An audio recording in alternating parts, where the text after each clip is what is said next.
জীবনে 4টি কাজ ত্যাগ করলে আপনার জীবনে কিন্তু মহাবিপদ আসার সম্ভাবনা থাকে। সেই কাজগুলো কি কি আমরা জানার আগে এই চ্যানেলে যারা নতুন আছেন তারা চ্যানেলটি জলদি সাবস্ক্রাইব করে নিন। আর আমরা কথা না বাড়িয়ে সম্পূর্ণ ভিডিও দিকে চলে যাই। নামাজ বাদ দিও না বন্ধু, এবারের থেকে ওপারের জীবন অনেক সুন্দর।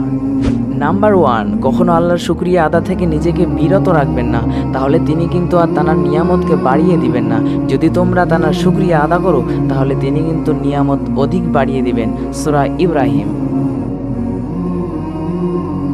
নাম্বার 2, কখনো আল্লাহর স্মরণ থেকে নিজেকে বিরত রাখবেন না, তাহলে কিন্তু আপনাকে আর তিনি স্মরণ করবে না। আল্লাহ তাআলা কোরআনের মধ্যে বলেন, তোমরা আমাকে স্মরণ করো, আমিও তোমাদেরকে স্মরণ করব। সূরা বাকারা। নাম্বার 3, কখনো দোয়া করা থেকে নিজেকে বিরত রাখবেন না, তিনি কিন্তু বিপদের আপনাকে সাড়া দিবে না। আল্লাহ তাআলা কোরআনের মধ্যে বলেন, আমার কাছে তোমরা দোয়া করো, আমি সাড়া দেব। সূরা গাফির। নাম্বার 4, কখনো ক্ষমা চাওয়া থেকে নিজেকে বিরত রাখবেন না, তাহলে আর নাজাত দিবেন না। আল্লাহর কাছে ক্ষমা প্রার্থীদের তিনি আজাব দেন না, অর্থাৎ মুক্তি দেন। সূরা আনফাল। আল্লাহ তাআলা আমাদেরকে সকলকে সঠিক বুঝ দান করেন। আমিন।